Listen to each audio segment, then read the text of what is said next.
I want to bring my dear friend, great patriot, Allen West, on the program. Here he is. Allen, how many people in Washington, D.C. do you think have ever worked on an assembly line, have ever planted seeds to grow corn, have ever driven an 18-wheeler, have ever laid one brick to build a building? All these lawyers, all these career politicians, all these frauds and phonies are pushing this country into an ideological hole, from automobiles to homes to the border. Where did they get all this power from? Is it in the Constitution? No, it's not in the Constitution. It's great to be with you, Mark. And it reminds me of a quote from George Mason during the Virginia Ratifying Convention for our Constitution, when he said, "Nothing so greatly compels or impels a man to regard the interests of his constituents than the certainty of returning to the general mass of the people from whence he was taken, where he shall participate and share in their burdens." Our founding fathers never meant for us to have career politicians. They never meant for us to have this political elitism and this political oligarchy. But that's exactly what has happened in Washington, D.C. They're completely detached from everyday working Americans. They don't understand what it means to go out and pump gas or go to the grocery stores and things of this nature. So no, they're not sharing or participating in the burdens that they are placing on the American people. And I think that that is going back to what you remember and recall from the old Soviet Union, when you had the Politburo, when you had those people that were above that cut line and then everyone else that was below. And it was basically them creating the laws and the things that you had to adhere to, but they didn't have to adhere to. Isn't it also amazing, to underscore your point, we had this pandemic and we were told that the patriotic thing to do was to shut your businesses and huddle in the corner of your home, no social interaction, and then, you know, the other 15 things that the government was demanding we do for our health, of course. Yeah. So they destroyed the economy for a period of time, particularly in blue states. Now, if you shut the government for one day, or if some bureaucrat goes without a paycheck for one day, they talk about all hell's going to break loose, Chicken Little, the sky's going to fall. Doesn't this demonstrate the ruling class in Washington, particularly the Democrat Party, but not alone, and the media? It's like a cocoon of unreality, where they impose their will on all the plebes out there in the country, and so they don't give a damn. You lose your home, you don't have a car, whatever it is, but we want power, we want money, and nothing is going to stop it. No, you're absolutely right. And we've gotten upside down in the United States of America. When you read and understand the Declaration of Independence and the Constitution is a restraining document. It's a restricting document on the powers of the federal government. And that's why you have the 10th Amendment that says those things, those powers not specifically delegated to the federal government are reserved to the states and to the people. And so can you show me anywhere in the Constitution, anywhere, that the government has the right to be able to tell a private citizen that is healthy that they cannot come outside their home, or the government can tell a business that they have to shut it down? And so Benjamin Franklin warned us of this when he said, those who would surrender essential liberty for temporary security in the end will deserve neither liberty nor security. And that's exactly what the government is doing. They have gotten beyond the consent of the governed. They don't understand that they're supposed to adhere to us. But you're right, the government is supplied by the resources of the individuals, but yet they can shut them down. But then if the government, based upon their fiscal irresponsibility, is forced to shut down, they go into an apoplectic rage. We're upside down in America when it comes to that relationship between the individual and the institution of government. Allen West, I've been making the argument for a long time now, here and elsewhere, that we're not a federal republic anymore. We're not a representative republic, since most of the laws imposed on us are not voted on by our representatives, and they certainly don't ask us for our opinion. And we're not really a constitutional republic. I believe in many respects we live in a post-constitutional America. This has been my argument for a while. So what are we exactly? We have devolved into what Benjamin Franklin didn't want us to have. I mean, we almost have a monarchy. We almost have these people that are ruling by executive orders and for dictates and edicts and mandates and things of this nature.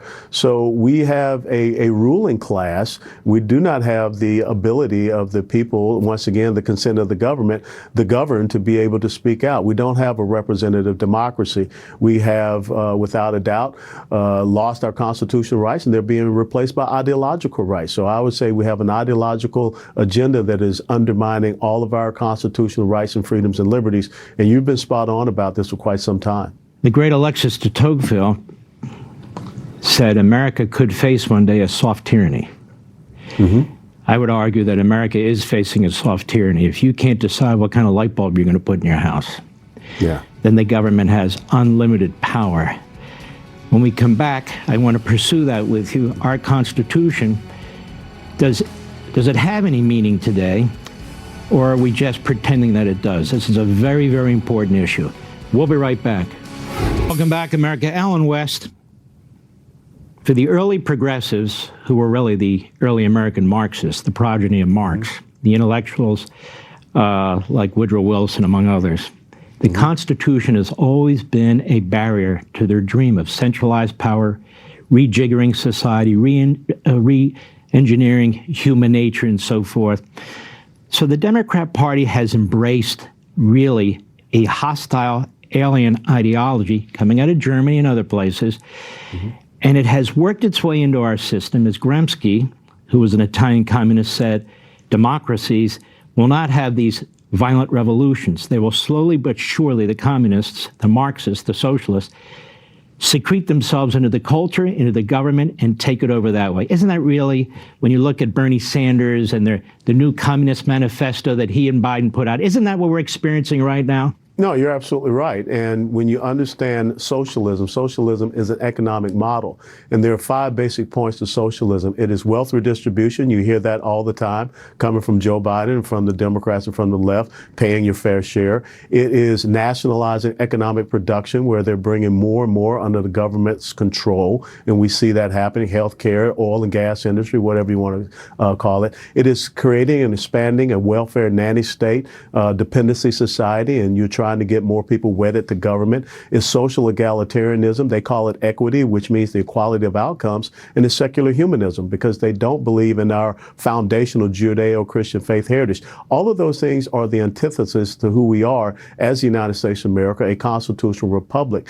And they see the Constitution, as we said earlier, as a restricted document that is an impediment to what they want to do, their power and control. And so the socialist model, that economic model, lends toward the societal model, which is the communist model, which is all about collectivism. It is about the subjugation of the individual, their will, their freedom, their determination. And that's where we're moving towards here in the United States of America. And I think this, when they talk about a threat to democracy, the Democrats, these progressives, they're the greatest threat to the American ideal of individual rights, freedoms, and liberties. And you wrote about it early on when you talked about liberty and tyranny, because they believe that they have the right to decide what happens with you and the product of your labor, which is tyranny. And that's exactly what Lincoln articulated back on April the 18th of 1864, and exactly what you've been talking about in that first book that you wrote, and many others.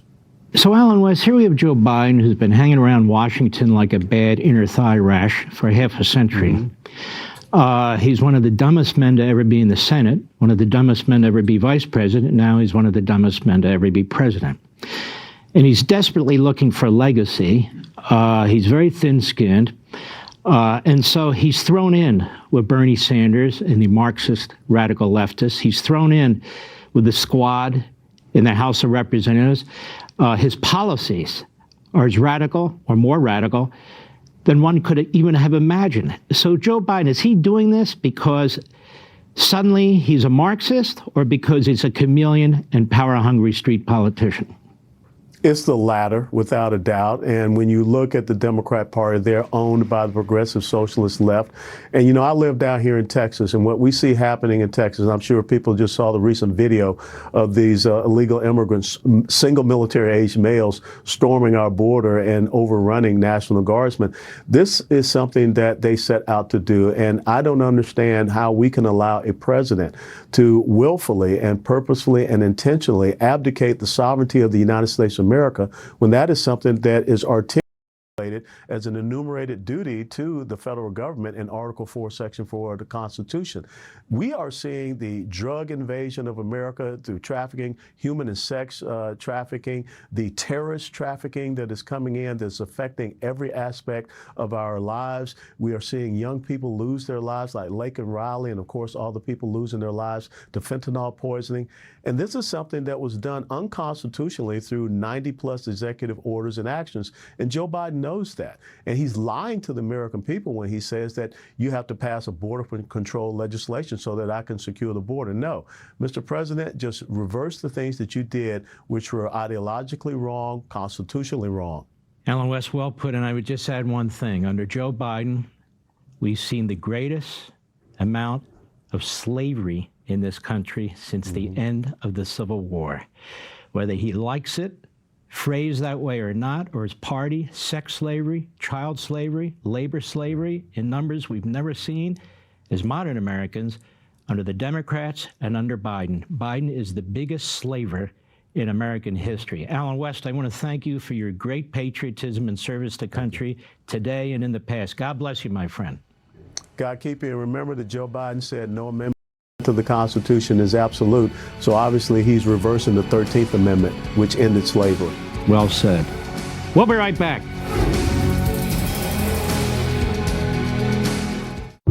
The path to Van Enlightenment